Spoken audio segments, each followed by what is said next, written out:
conectando aqui, esperando o Jorge. Vamos lá ver se vai.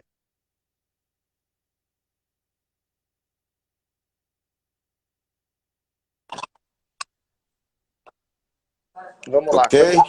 E eu tô te vendo perfeito. Tá aqui, tá perfeito para mim. Tá, agora também está perfeito aqui. Vamos lá. Então vamos lá. Brigadão aí, deu certo. Problemas tecnológicos. Bom, pessoal, sou o Fábio Aleixo, sou jornalista, moro aqui em Moscou já faz 2 anos e meio. E convidei o Jorge para a gente bater um papo, porque ele tem muita ligação com a Rússia, né? E ele prontamente aceitou, é uma referência aqui. Bom, Jorge, muito obrigado por aceitar o convite. Vamos lá, queria que você falasse um pouquinho como que está vivendo primeiro essa quarentena e aí depois aí falasse um pouquinho como que está esse mercado do futebol nesse tempo de pandemia.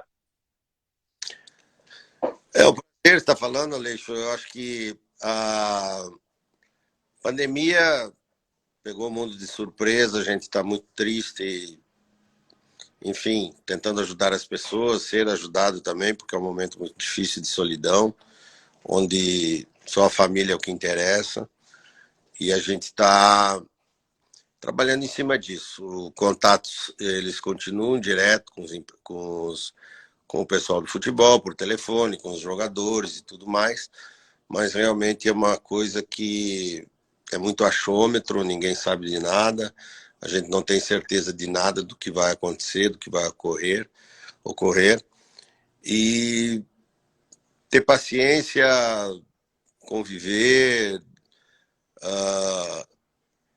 ter mais contatos com a espiritualidade, tentar cuidar da saúde e no mais aguardar, porque eu acho que tem pessoas competentes cuidando disso e tentando nos ajudar. E fala uma coisa, como que você acha que vai ser a situação do futebol brasileiro, principalmente? Eu sou de São Caetano, hoje teve a notícia que o São Caetano anunciou a desistência da Série D do Campeonato Brasileiro, porque fala que não vai ter condições financeiras para honrar. A gente sabia que o time já tinha problemas, mas essa pandemia piorou, parece, a situação. Você acha que pode ter muito clube aí passando dificuldade? Vai ser muito difícil, assim, esse ano deve ser um ano meio de sobrevivência para o futebol brasileiro? Falando do São Caetano, hoje até eu conversei com o Mário, que é aí de São Caetano, que você sabe muito bem que está aí na Rússia, e é óbvio que o futebol já estava em dificuldades antes do vírus, as coisas estavam acontecendo, alguns clubes com dificuldades de pagamentos, enfim, de coisas propícias do futebol, alguns com dificuldade, outros não, já estava ruim. As vendas também foi uma janela passada não foi uma janela muito boa, até pela economia mundial que não ia bem. É óbvio que a gente espera agora tempos difíceis, que temos que nos inventarmos,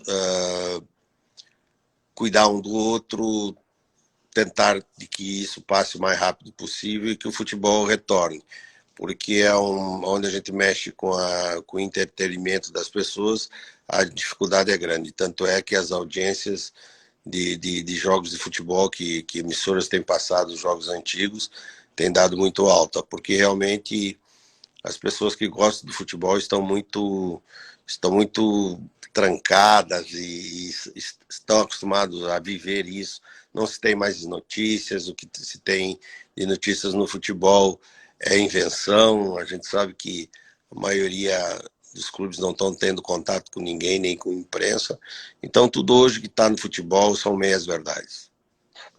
Teve estava assistindo uma entrevista aqui de um agente que é muito famoso aqui na Rússia, que inclusive não sei se você teve contato com ele, o Marco Trabucchi, ele trabalha com muitos jogadores aqui, ele trazeu o Terry para o Spartak, e ele estava dizendo assim que ele acredita que o futebol que mais vai sofrer que assim, ele não vê que os clubes possam ter um impacto muito grande na sobrevivência, os grandes clubes europeus. O que ele vê sim é um esfriamento do mercado de transferências. Ele acredita aí que nos próximos, de repente, as próximas janelas sejam muito menos, movimentem muito menos dinheiro, mas de uma maneira outros clubes vão conseguir sobreviver, porque vai entrar dinheiro de TV, uma hora ou outra começa a entrar já um pouco de dinheiro de bilheteria, mas ele vê que o mercado de contratações vai ser um pouco afetado, porque os times vão ter que segurar dinheiro de alguma coisa. Contratos que estão em andamento talvez vão ter que ser honrados com aqueles valores, mas novas contratações não saiam. Você acha que as 2, 3 próximas janelas pode dar uma apertada, assim, uma segurada no freio e a gente vê valores muito mais baixos do que a gente vinha vendo ultimamente? Com certeza, eu acho que até os clubes grandes vão dar uma segurada, porque você vê aí o próprio Barcelona, os jogadores baixaram 70% dos seus ganhos. Fica difícil para um diretor de futebol ou de um presidente contratar um jogador por milhões, sendo que os próprios funcionários deles baixaram os valores. Eu acho que negociações vão ter boas, mas não na altura financeira, nos valores que estavam praticando antes. Mas é uma coisa que o futebol ele retorna muito rápido. E no momento que isso tudo acabar e vai passar, retorna. Eu acho que mais uma janela ou duas já retorna os valores normais e os jogadores e os clubes, porque, como tu disse, as arrecadações de clubes elas são meio que instantâneas por causa da televisão, por causa das bilheterias, dos sponsors, dos patrocínios.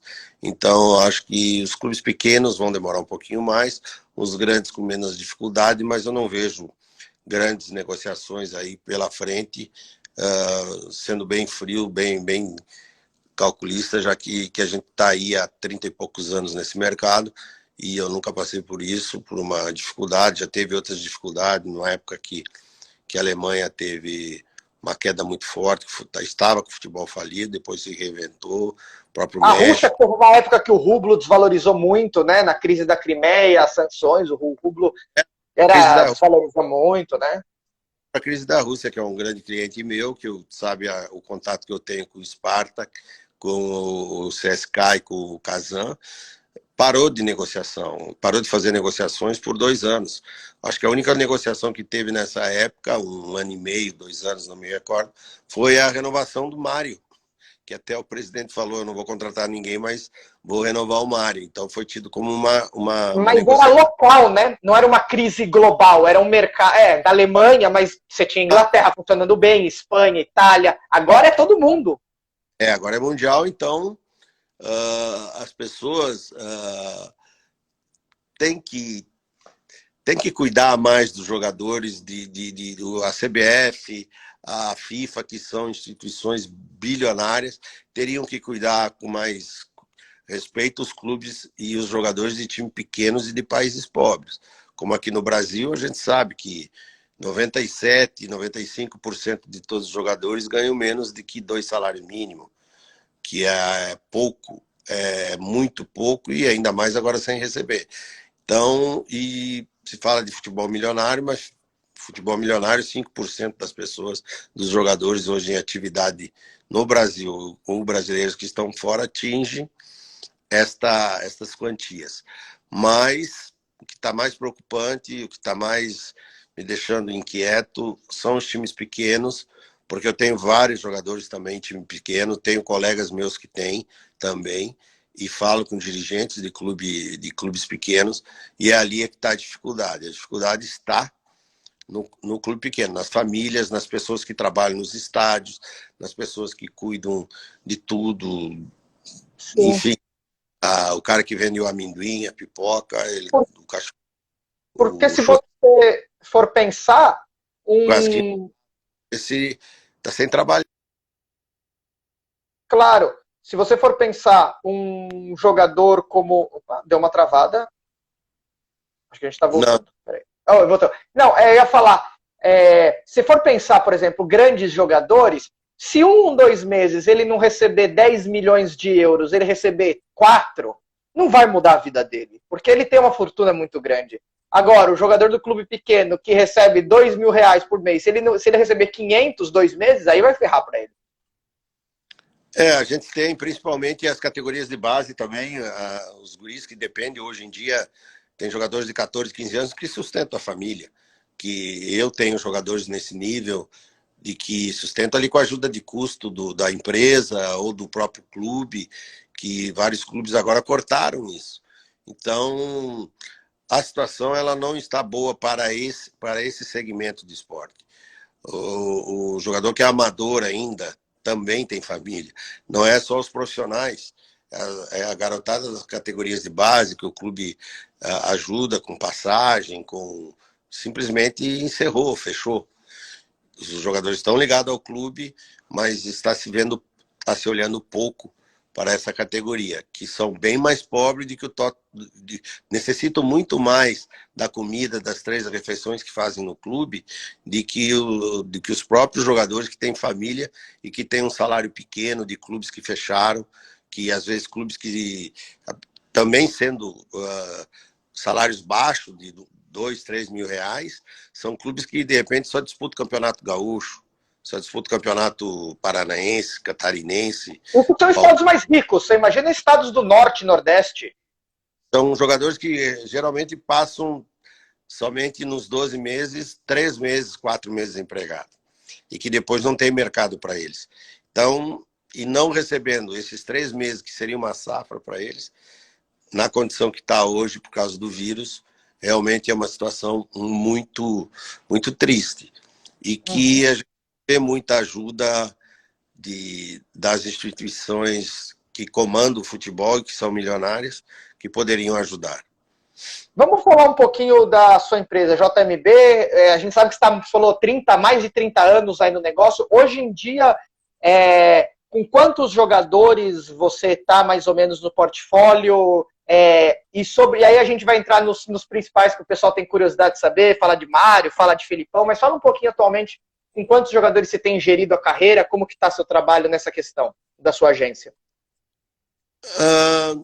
A questão de ser procurador de jogadores, a gente, entre jovens e jogadores profissionais, a gente tem uma carteira bem grande, entre 200, 250 jogadores espalhados hoje por categorias de base, jogadores que estamos entrando já na sexta safra, vamos dizer assim. Começamos lá atrás com Adilson Batista, com Rockenbach, com Carlos Miguel, Ari, e aí foi passando fases. Hoje tem jogadores meus que já são treinadores, o Argel, vários jogadores aí que já são treinadores, tem uns que já largaram, que já trabalham em outros segmentos, e outros que estão começando. Então, porque a minha empresa sempre foi focada muito nas categorias de base, e jogadores que a gente, de 4 em 4 e 5 em 5 anos, tem novos, procura dar uma ajuda de custo, que está ficando complicado também, até por esse fato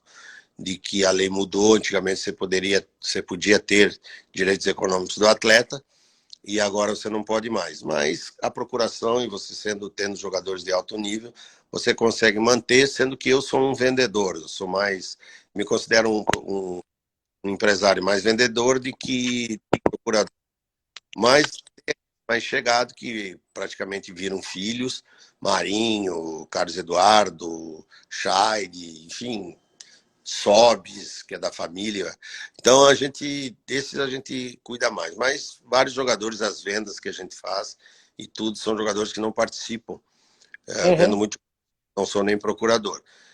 E agora, sempre voltado mais às categorias de base, ao lançamento de garotos. Isso eu sempre fiz desde o início, porque eu vim do futebol também. Eu fui atleta profissional, atleta médio, e tive esse dom de seguir nessa carreira. As coisas, graças a Deus, foram bem todos esses anos. Agora já passei por várias dificuldades, não foi só essa, não, mas igual a essa, realmente está muito complicado. E no mais, Mário, enfim, os outros jogadores a gente segue cuidando, são jogadores que já estão com a carreira consolidada. Compactada, bem feito. Então nós temos que nos preocuparmos mais com os garotos mais novos, que têm futuros enormes, mas que com essa mudança de futebol, aquele sonho, ele vai demorar um pouquinho mais, mas as coisas vão acontecer, vendas vão continuar, os jogadores vão continuar jogando, talvez num número menor, mas como eu te disse, eu acho que o futebol é um dos segmentos que se vai se recuperar financeiramente mais rápido. Só fazer uma observação?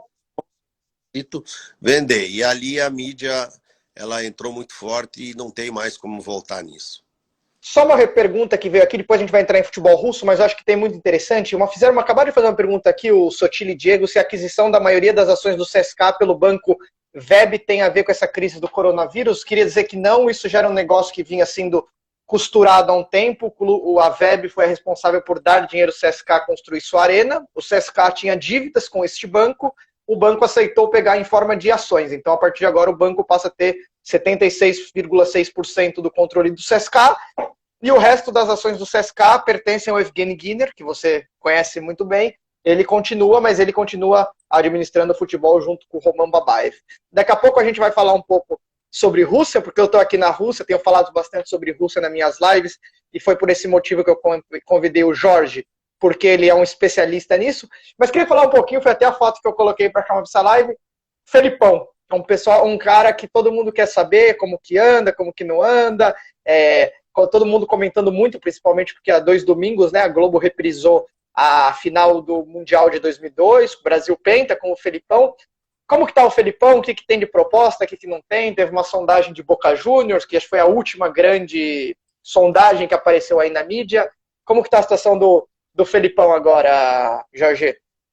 O Felipão está na guarda, a gente conversa diariamente. Teve situações, sim, do Boca, de outros clubes, de seleções da América do Sul, situações da própria China, que a gente esteve lá, mas depois, logo em novembro, nós estávamos com um contrato praticamente acertado, aí veio o vírus, e é óbvio que o Felipão a gente não acabou não acertando, e logo fechou as fronteiras, enfim, várias coisas.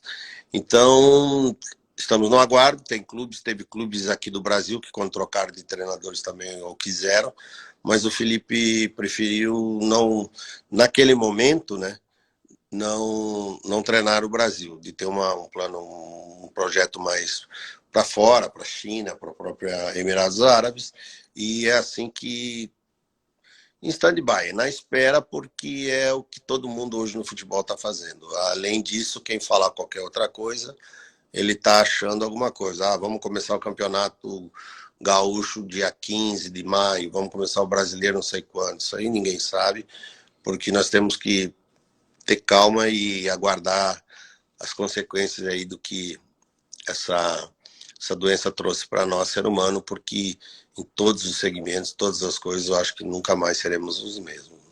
A Bundesliga é a primeira aí que está tentando, 9 de maio, é uma data tentativa, a gente não sabe o que vai acontecer. Trazer o Filipão aqui para a Rússia daria uma boa movimentada no futebol russo, seria o bom brasileiro, que aqui não tivemos tantos técnicos brasileiros. O último que teve aqui foi o Zico, no CSKA, e tirando ele, não temos casos de treinadores brasileiros passando por aqui que eu me lembre tão pronto. Tem agora o William, que é assistente técnico do Zenit, mas ele não é técnico. Eu não lembro se teve mais algum brasileiro aqui técnico.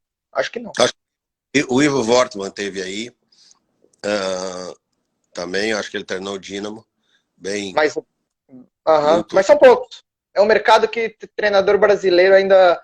Felipe, na época, que era o Dmitry Popov e o Karpin, eram os diretores do Spartak. Nós tivemos algumas sondagens, conversamos com o Felipe na época. Eu não estava trabalhando com o Felipe, mas sempre fui amigo do Felipe. Nos últimos 3 anos que eu estou trabalhando, 4 anos que eu estou com ele, nós sondamos, mas na época era inviável, porque os valores do Felipe, logo depois que ele saiu da seleção portuguesa, se não me engano, ou estava saindo do Chelsea, a gente tentou, teve sondagem sim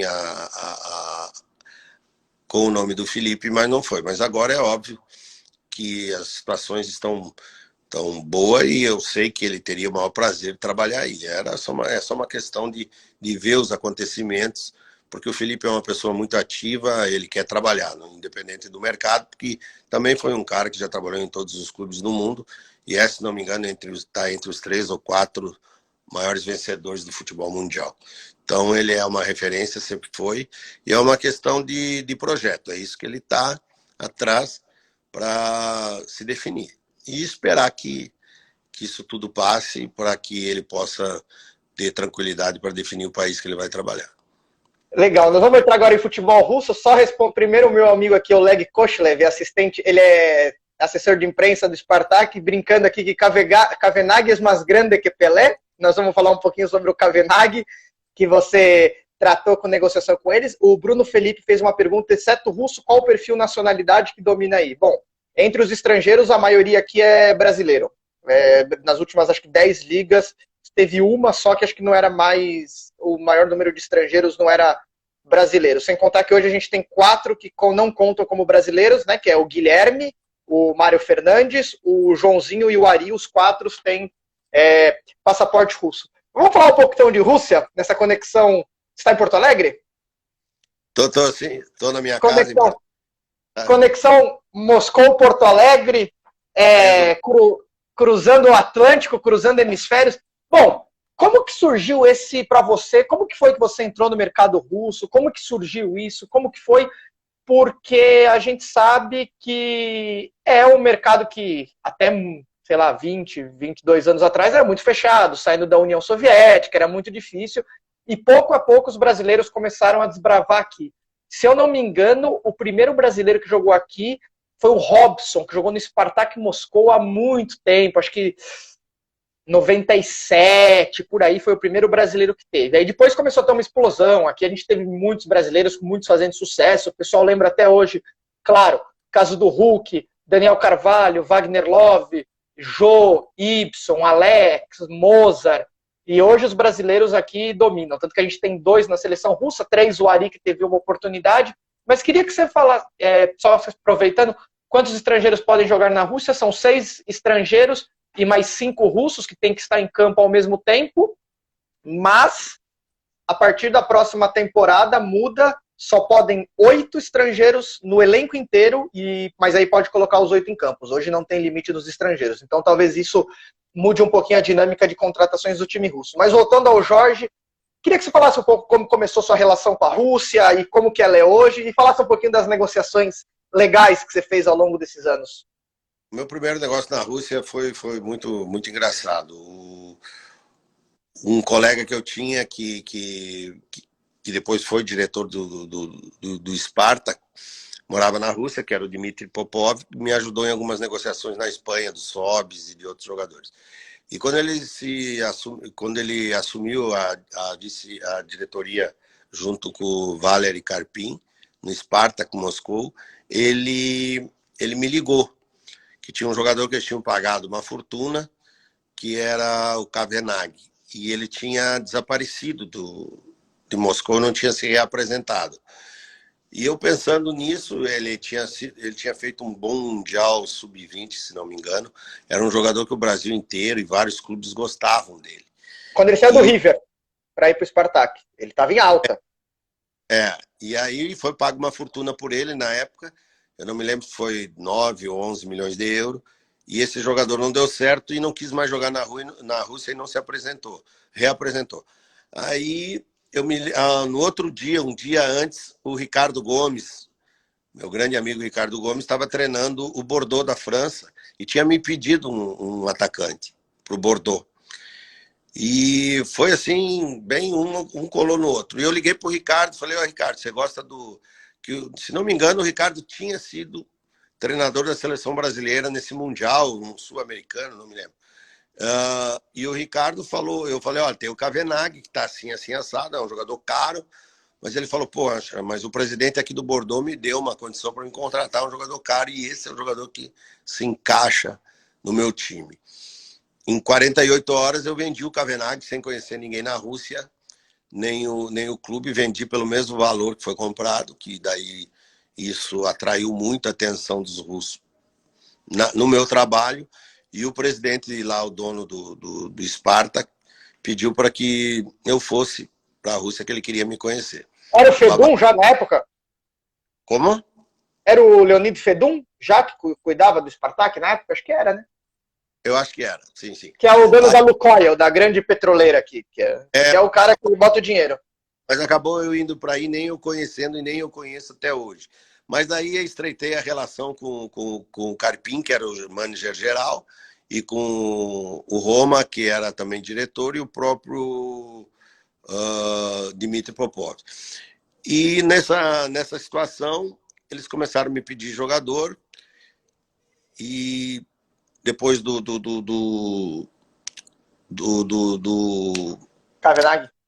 Kavenag, aí eu levei o Rômulo, volante do Vasco. Pro Spartak também. essa é a história do Spartak. Aí foi Fernando, foi o Rômulo, foi... Ibson também é seu? Você que trouxe também, Ibson? Eu estava em Portugal tratando da renovação do Renteria, o Carpim me ligou, não sabia que eu estava em Portugal e o dono do Ibson era o Porto. Fiz duas coisas. Então, todas as coisas sempre foram coincidências nos meus negócios com o Spartak Moscou. E a gente acabou levando o Y, trazendo o Y de volta, uma coisa que me deu muita situação boa no próprio Spartak, porque o jogador que não dava certo eu conseguia trazer de volta com valores enormes. Foi o caso do Alex, do Corinthians, que eu vendi do Inter para o Spartak, foi ídolo no Spartak, e quando o Alex teve uns problemas pessoais, eu trouxe o Alex de volta por um valor enorme para o Corinthians. Então, eu passei a ser aquele empresário na Rússia que levava, quando o jogador brasileiro não dava certo, eu conseguia reencaixar. Corporar. Foi o caso do Rafael Carioca, foi o caso do Vitinho, que a gente primeira vez trouxe para o Inter, veio para o Inter. Então foram negócios assim, tanto que depois eu tive um contato. Começou meu contato com o CSK, que foi através do Mário. Tinha 2 clubes interessados no Mário, com as mesmas propostas e os mesmos valores, que foi o Real Madrid, do Mourinho, e o CSK Moscou. Não me pergunte por quê, mas o Mário preferiu ir para a Rússia. E eu achei que ele não ia durar 2 meses aí, pelo aquele histórico dele de Fujão. Mas o Mário passou a ser um dos atletas mais exemplares do futebol mundial, eu considero assim, porque o Mário nunca deu problema em mais lugar nenhum, amou a Rússia, ama a Rússia, e está aí até hoje, já na iminência de uma outra renovação. Muito triste, porque ele queria disputar outra Copa do Mundo pela Rússia, e acabou que foi impedida a Rússia disputar essa outra Copa.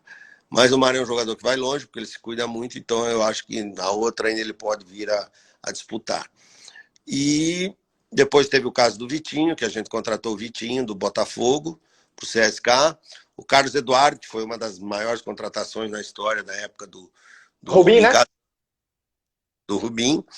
E essas trocas de ideias sempre, de outros jogadores que mesmo eu não participei das negociações, eu dei opiniões sobre jogadores, uma opinião clara, porque existe uma recíproca de confiança. E o Pedro Rocha, que foi uma grande compra que eles fizeram também, mas que acabou não dando certo, depois acabou vindo para o Cruzeiro e hoje está no Flamengo, eu acho. Flamengo. Ele tem contrato ainda com o Spartak, se eu não me engano, de mais um ano, né, o Pedro Rocha? Acho que ele tem ainda, porque ele saiu do Cruzeiro, aí o Spartak emprestou ele para o Flamengo, acho que ele tem mais um ano de contrato com o Spartak, se eu não me engano, mas parece não fazer parte dos planos na continuidade. E nessas negociações, tudo... É colocado aqui no mercado no Atlético Mineiro, e depois o Atlético tinha 50%, comprou 50% do Spartak, e depois a venda para o México, concluindo 100%. Então, o jogador, o Rafael Carioca. Ah, tá. E foi um dos primeiros também. Aí, sim. O Y, o Rafael, foram o Mário, que já está há muitos anos. E depois daí teve uma queda nas contratações aí. E a última que eu fiz, e depois trocou de diretoria, mas eu tenho contato ainda com os clubes, mais com o CSK hoje. O Spartak foi um clube que eu tinha muito contato, e hoje mais com o CSK, até pelo fato do Mário estar lá. Então tem indicações, a gente recebe a diretoria aqui de ambos os clubes para ver torneio sub-20, porque eu acho que o perfil do futebol, eu fui uma das primeiras pessoas a falar isso para os diretores, tanto do Spartak como do CSK, que a necessidade deles era deles começar a vir pegar jogadores mais jovens no Brasil, não só vir gastar milhões, e sendo que a Europa já estava fazendo isso, de pegar jogadores mais jovens, com um potencial grande, e no qual hoje eu recebo todo ano aqui para o Sub-20 aqui de Porto Alegre, para a Taça São Paulo, olheiros do Spartak e do CSK. Está mudando um pouco o perfil, que eu acho bom, porque também não é só, de repente, gasta uma fortuna, o jogador lá vai, não dá certo, não se adapta, porque era uma preocupação, sempre foi de todos os diretores russos, de todos os clubes, além de Spartak, e coisa que eu tive contato, e CSK, era da adaptação do jogador brasileiro na Rússia por causa do frio, que o jogador brasileiro tinha medo, tanto que aí veio a Copa do Mundo e o mundo inteiro conheceu que a Rússia é um país maravilhoso. Você já esteve diversas vezes aqui? Muitas vezes? Tem ideia quantas vezes você já esteve em Moscou? Mais de 20, 30 vezes, com certeza. Eu adoro Moscou, gosto muito de ir a Moscou. E parece que estava antes se programando um voo direto São Paulo-Moscou, mas aí deu tudo isso aí. Eu, se tivesse voo direto, iria com mais frequência, com certeza, porque tenho muitos amigos aí. O que você gosta de fazer? Mudando só um pouquinho, o que você gosta de fazer quando está em Moscou? Tem algum prato preferido da culinária russa? O que você gosta de ver por aqui, Jorge? Eu gosto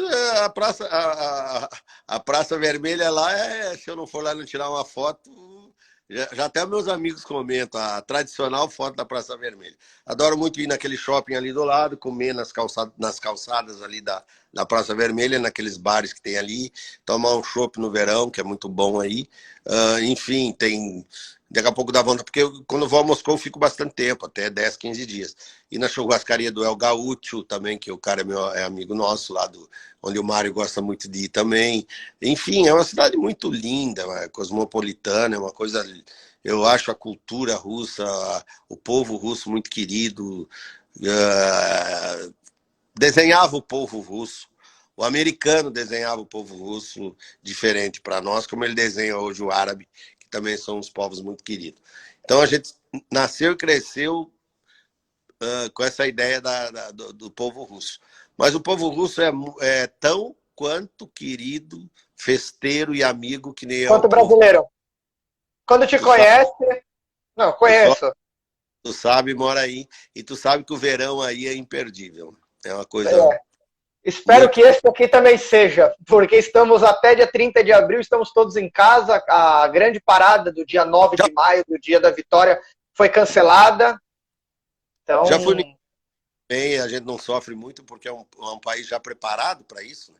Eu sim, levo casacos pesados quando eu vou no inverno e acabo só carregando eles, porque tu não porque dentro de casa é tudo quente. Até agora, está começando a sai do, primavera, estou com calefação ligada aqui. tu sai do carro, entra no hotel, entra no carro, tudo é um país preparado para o frio, então tu leva por levar, mas tu não usa. A única vez que eu passei frio, não, mas eu estava bem agasalhado, foi no jogo de futebol, que daí o tempo era aberto, num clássico no Estádio Nacional, CSKA e Spartak. Que daí eu fiquei, ali ficou no estádio, aí foi diferente. Mas no resto, porque ali não tem camarote, porque nos outros estádios, aquele que o Spartak tem, e que agora tem Sim. camarote, então nem lá mais tu passa frio. Né? Que tu A ganha parte uma... da para a imprensa ainda é ruim, porque a imprensa ali fica onde os torcedores ficam. Eu peguei o jogo mais frio que eu peguei aqui foi uma Liga Europa, Lokomotiv Nice, há 2 anos e meio, estava com -13, com sensação térmica de -22 na hora do jogo. Aí ficar lá sentado os 90 minutos trazia o chá da sala de imprensa, o chá congelava. Aí é meio dose, mas é difícil, porque eles param o campeonato. É difícil você pegar a temperatura muito, muito negativa quando tem jogo. Eu peguei um frio danado também num jogo pela Champions League, CSKA e um time francês, acho que foi o Olympique de Marseille. Peguei um jogo que estava muito frio, mas também ficamos agasalhados dentro de um recinto privado. Então, mas eu adoro Moscou, eu acho que é um futebol que depois da Copa ia crescer muito, está crescendo, do próprio russo, né, que antigamente não tinha essa tradição, mas a Copa do Mundo mostrou que tem qualidade, e a seleção, infelizmente, foi impedida agora, então foi uma pena, eu sinto muito por isso. Mas eu acho que o futebol russo tende muito a crescer, porque ele está tendo troca de ideias com o futebol mundial, isso é muito bom. E aí, Exato. também do estrangeiro está ajudando muito. E você fala alguma coisa de russo, se vira ou nada? Não aprendeu nada?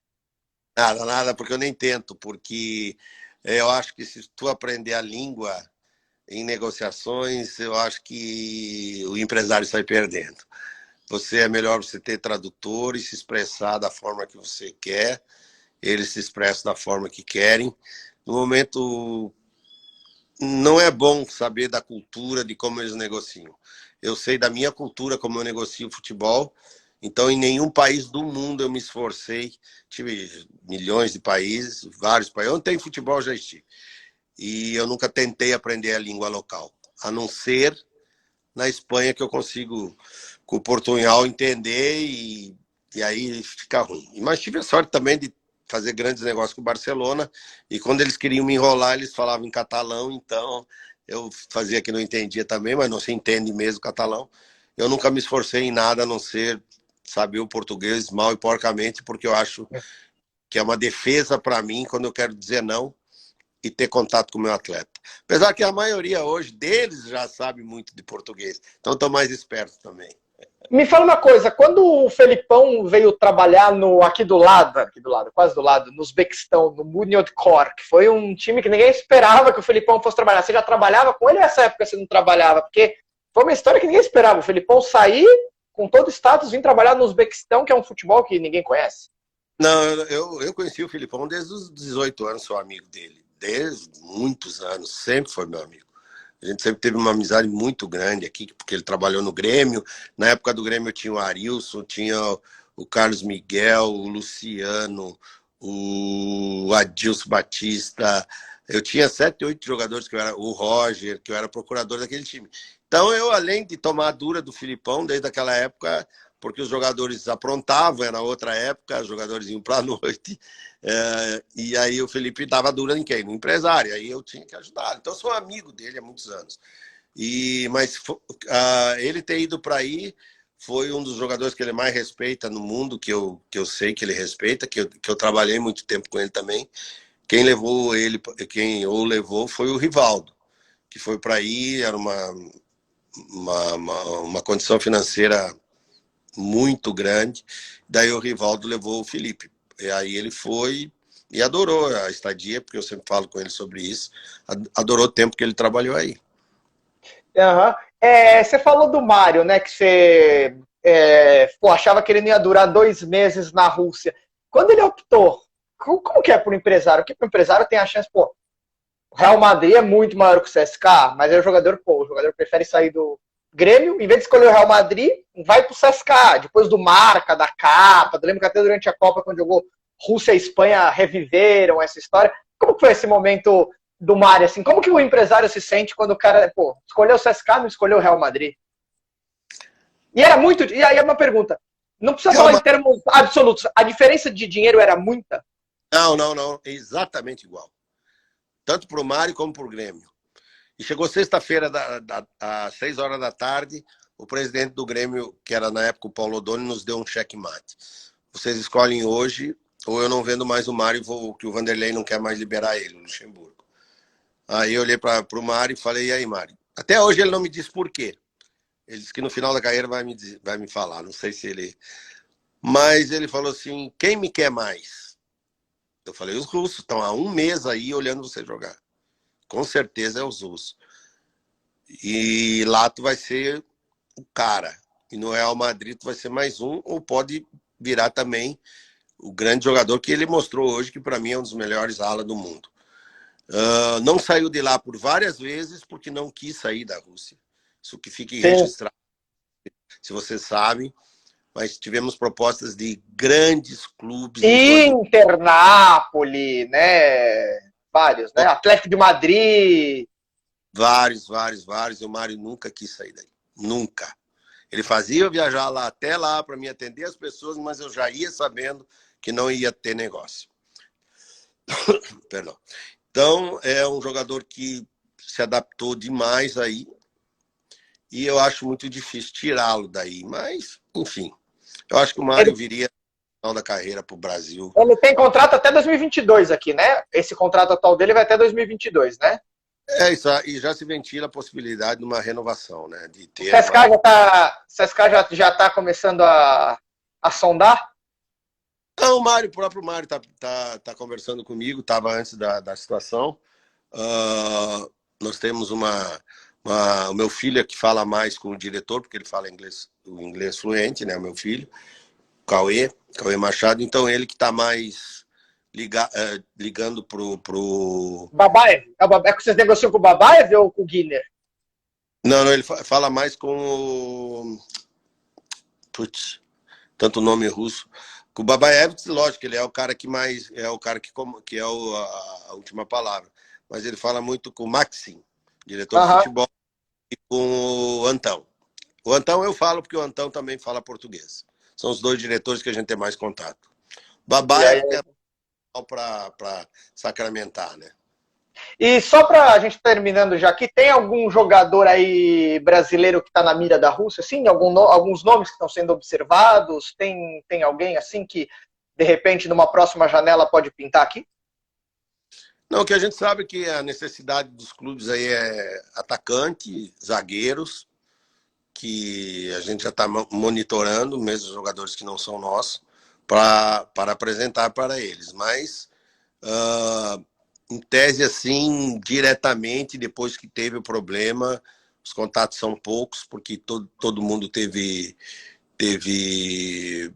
férias, né? Sim, o campeonato aqui está parado, não volta até ou meio de junho ou meio de julho. Ainda eles estão para definir. Então, A gente nota que até na Europa, os jornais que a gente segue, não tem o que falar, então hoje estão vendendo Neymar, estão vendendo Pelé, estão vendendo não sei quem, estão vendendo todo mundo, né? Então, a gente não sabe o que vai acontecer, o que eu falei no início.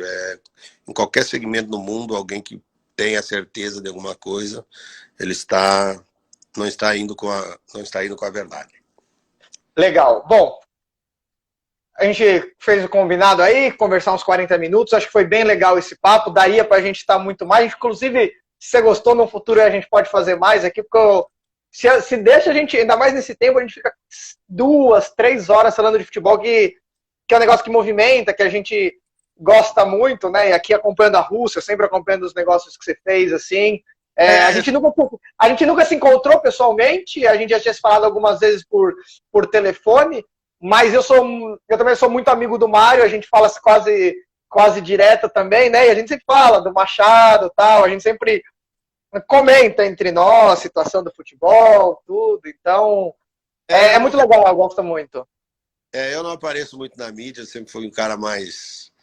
Não, as pessoas não conhecem muito a minha figura. E agora a gente está obrigado a atender os amigos, né? Então eu tenho aparecido mais assim em mídia, em coisas, mas eu tenho mais o meu Instagram, que as pessoas me conhecem mais pelo Instagram. E agradecer a oportunidade também de poder falar um pouco disso, porque é uma coisa que a gente gosta e não está se falando muito. Então, obrigado. Queria deixar um abraço aqui para o pessoal lá de Erechim, para o meu irmão Flávio Machado, que cuida da escolinha lá, da onde foi descoberto vários jogadores, o próprio Rafael Sobes, o pessoal da rádio lá, que ajudou bastante também a divulgação, o meu neto Raia, senão eu vou apanhar dele, o neto, o Romeu, que é bem pequenininho ainda, mais tarde, e quando ele tiver maior a gente mostra. Ao Mário, um grande abraço, e as pessoas os meus amigos russos, que eu amo tanto, e eles sabem disso. Tá certo, então. Bom, e quando você vier para Moscou, a gente vai marcar, vai ali tomar um. Se você gostar, a gente vai tomar uma sopa tradicional, aquele borscht, comer uma comida russa. Ou um georgiano, que aqui tem muito bom, aquele hachapuri, rincali. A gente vai. Aí a gente Isso. sempre bate um papo longo aqui. E aquela vodka que tem que é obrigado a tomar num gole só para. A vodka, isso. E aqui, para quem o pessoal não sabe, tem muito. Eles comem com a gordura de porco, né? Você pega a gordura, você toma vodka e come a gordura de porco, que eles dizem que é para limpar e você não sentir os efeitos. Não limpa muito, não, que eu saí torto. Então tá bom, Jorge. Cara, muito obrigado mesmo aí pela atenção. Acho que foi bem legal esse papo.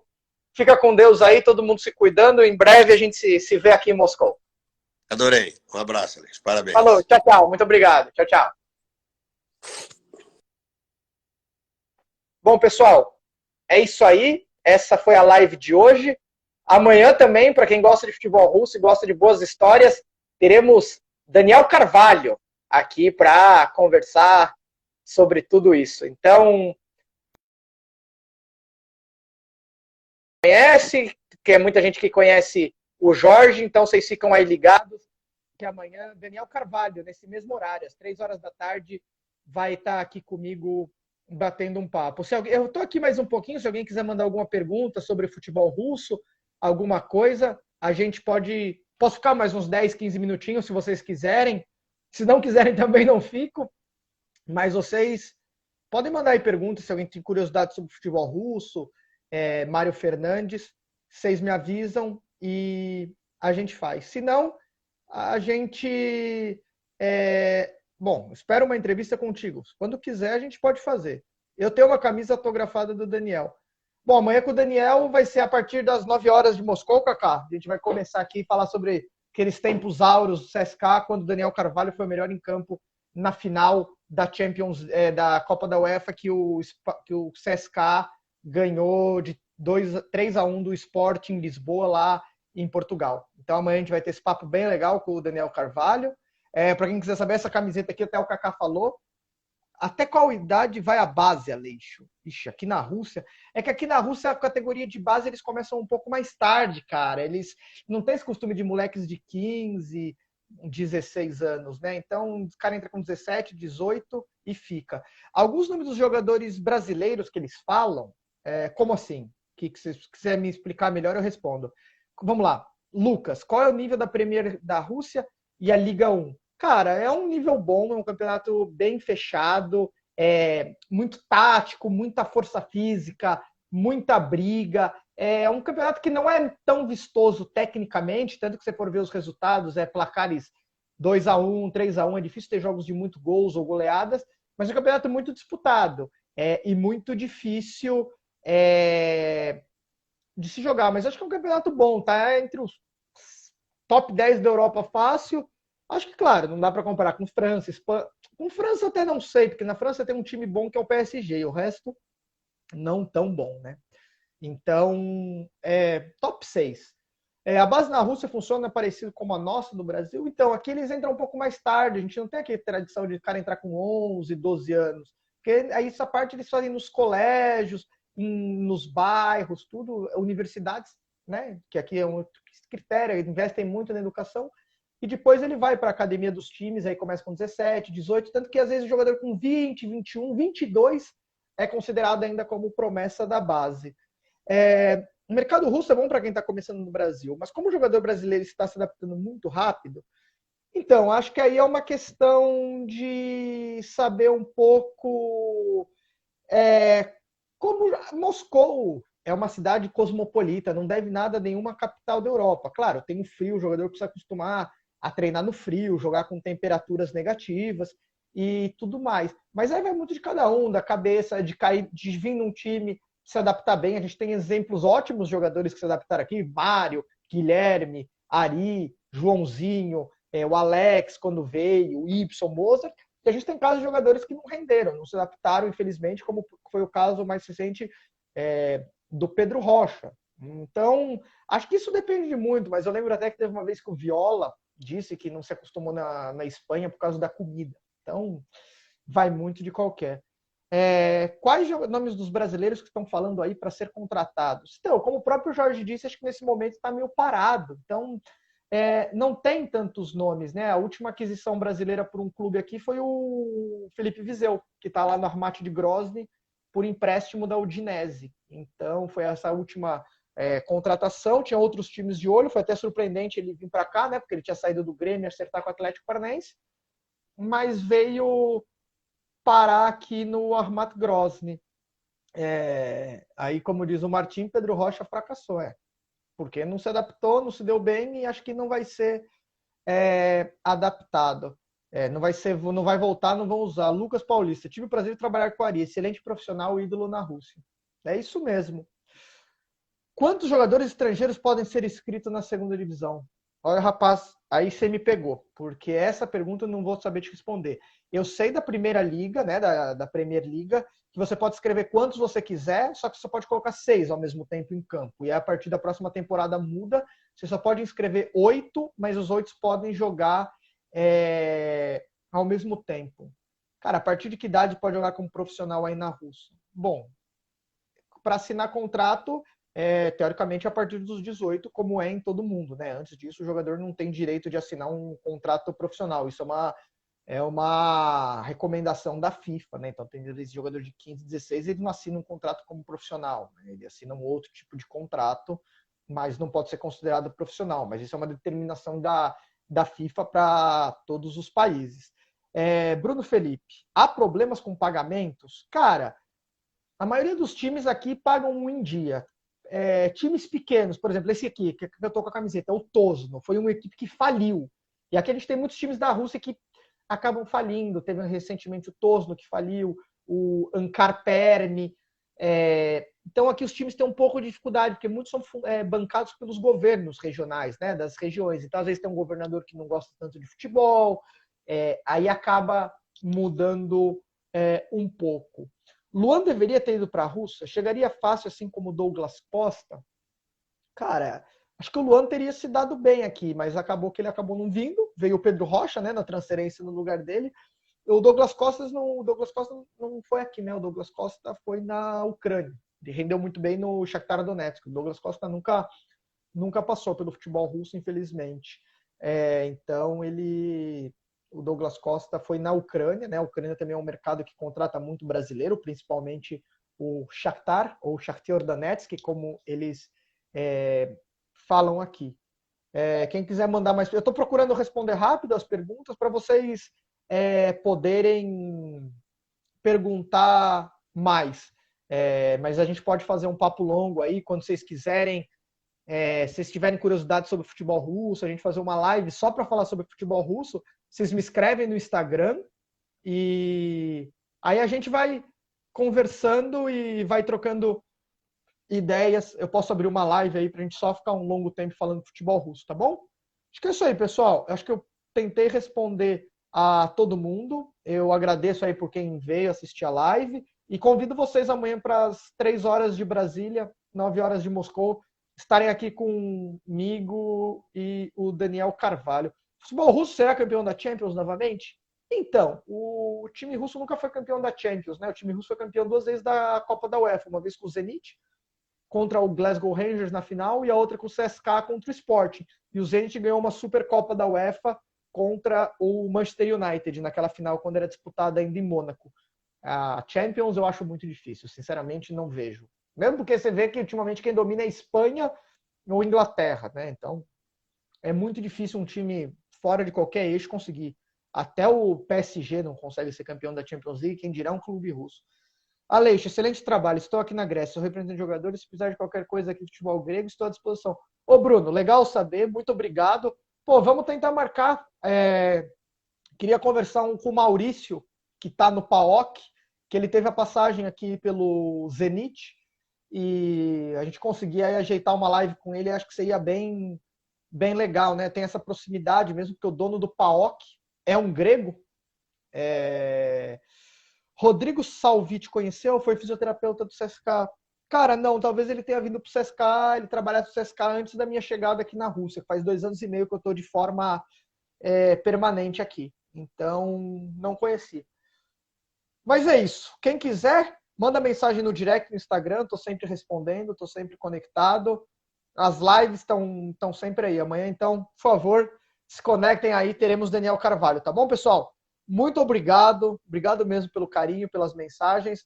Amanhã estamos de novo nessa mesma hora e nesse mesmo canal, como diria o Chaves. Abraço para todos. Tchau, tchau.